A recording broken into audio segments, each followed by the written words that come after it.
लेकिन जब volume constant होगा। ठीक है, बहुत ही इंटरेस्टिंग चीज और एक बहुत अच्छा रिलेशन आने वाला है सीपी और सीडी के लिए। बट किसके लिए सीपी और सीडी होता है? गैस के लिए। ये क्या है? सॉलिड के लिए क्यों नहीं होता है वो भी बताएंगे हम।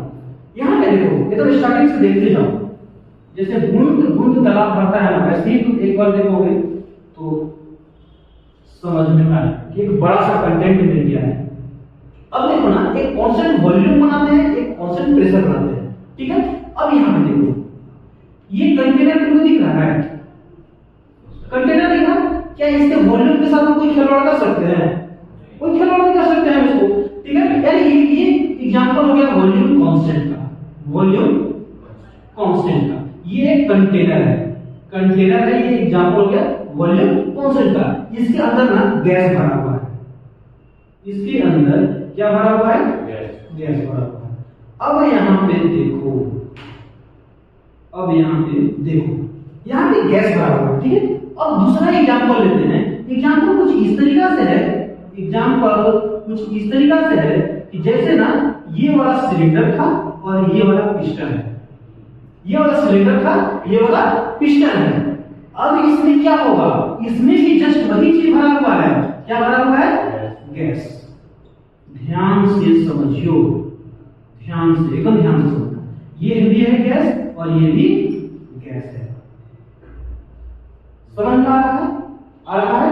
अब देखो यहाँ पे क्या होगा, अब तौर तरीका समझो। यहाँ पे अब देखो, दोनों में हम क्या स्टार्ट किए? हीट को सप्लाई करना स्टार्ट किए, क्यू सप्लाई। यहां पे भी क्या स्टार्ट कर दिए? Q supply, Q supply. अब देखो क्या होगा, एक है कांस्टेंट वॉल्यूम, एक है कांस्टेंट प्रेशर। इसको कांस्टेंट प्रेशर क्यों बोल रहे हैं? जैसे ही तुम क्यू सप्लाई करोगे ना, हीट को सप्लाई करोगे, तो इस गैस का टेम्परेचर बढ़ेगा नहीं बढ़ेगा? टेम्परेचर बढ़ेगा तो प्रेशर यहाँ बढ़ जाएगा, प्रेशर बढ़ जाएगा। लेकिन यहाँ पे फिक्स वॉल्यूम नहीं रखे हैं, यहाँ पे क्या है?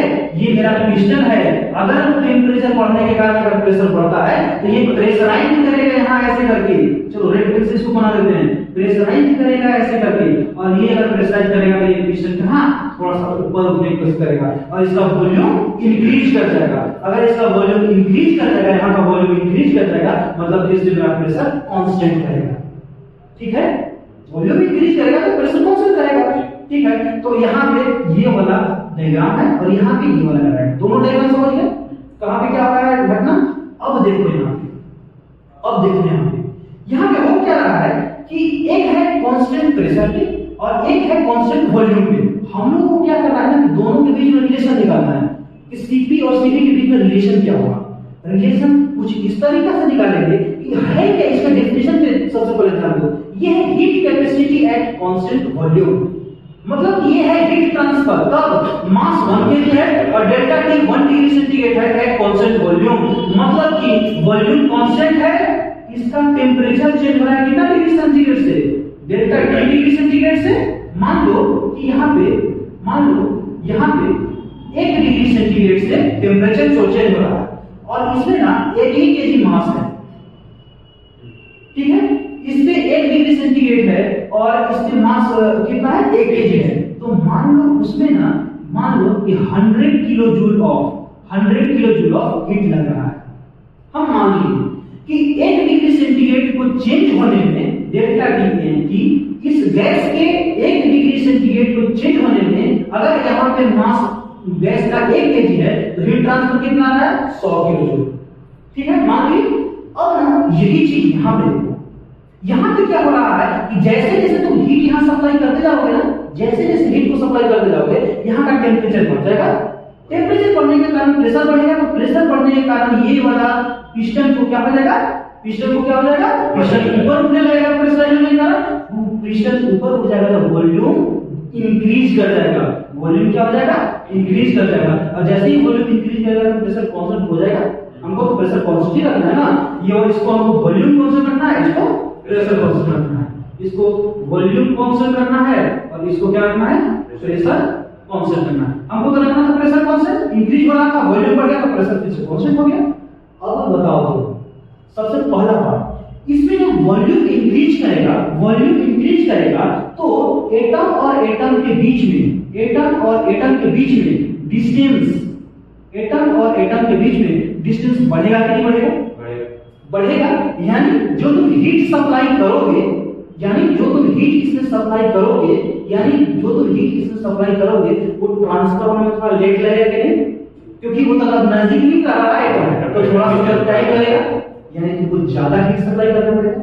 इसके बाद देखो, इस पिस्टन को चलाने के लिए कुछ हीट चाहिए कि नहीं चाहिए? आखिर ये ऊपर जा रहा है तो उसको ओवरकम करने के लिए भी एनर्जी चाहिए कि नहीं चाहिए? दो रीजन यहाँ पे पकड़ना। पहला रीजन क्या है कि वॉल्यूम बढ़ने के कारण एटॉमिक डिस्टेंस बढ़ गया। एटॉमिक डिस्टेंस बढ़ने के कारण एटम दूर हो गया।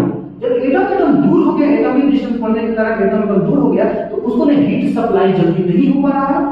इसमें क्या था, वो एटम वही जो नहीं था, वॉल्यूम कांस्टेंट था इसमें वॉल्यूम कांस्टेंट नहीं है, वॉल्यूम इंक्रीज कर रहा है। एटम और एटम के बीच में डिस्टेंस बढ़ा तो यहाँ पे हीट सप्लाई देर से होगा। अगर देर से होगा तो तुमको ज्यादा हीट देना पड़ेगा, ठीक है। और दूसरा कंडीशन, सबसे पहला कंडीशन तो हो गया, और दूसरा कंडीशन क्या है, इस पिस्टन का जो मूवमेंट हो रहा है उसमें भी कुछ एनर्जी खर्चा हो रहा है, यानी हीट यहाँ पे और बढ़ गया। हमारा हीट देने का मतलब दो रीजन से हीट और हमको देना पड़ रहा है इसके मुकाबले, ठीक है। तो वही अगर चेंज कीजिए 1 डिग्री सेंटीग्रेड के लिए डेल्टा टी, और अगर इसका भी मास 1 kg है गैस का, तो तुमको यहाँ पे जो हीट ट्रांसफर करना जो पड़ेगा ना 100 से ज्यादा करना पड़ेगा। सपोज दैट मान लो 110 किलो जूल करना पड़ रहा है। अब मान लीजिए थोड़ा सा ज्यादा करना पड़ रहा है, क्यों करना पड़ रहा है? दो रीजन से, दोनों रीजन पता है अभी, तो हीट ट्रांसफर ज्यादा करना पड़ रहा है। अब तुमको हम बताओ कि ये कौन सा हीट ट्रांसफर है, एट कांस्टेंट प्रेशर है, यानी QP is greater than QV है। QP is greater than QV है, QP is greater than QV। Q का फॉर्मूला हम क्या लिखे हैं, MC डेल्टा T, ठीक है। MC delta T at constant pressure is greater than MC delta T at constant volume, ठीक है। M और डेल्टा T तो कट गया बाबू, M और डेल्टा T तो कट गया, बचा क्या, CP is greater than CV, और यही मेरा कंक्लूजन है, यही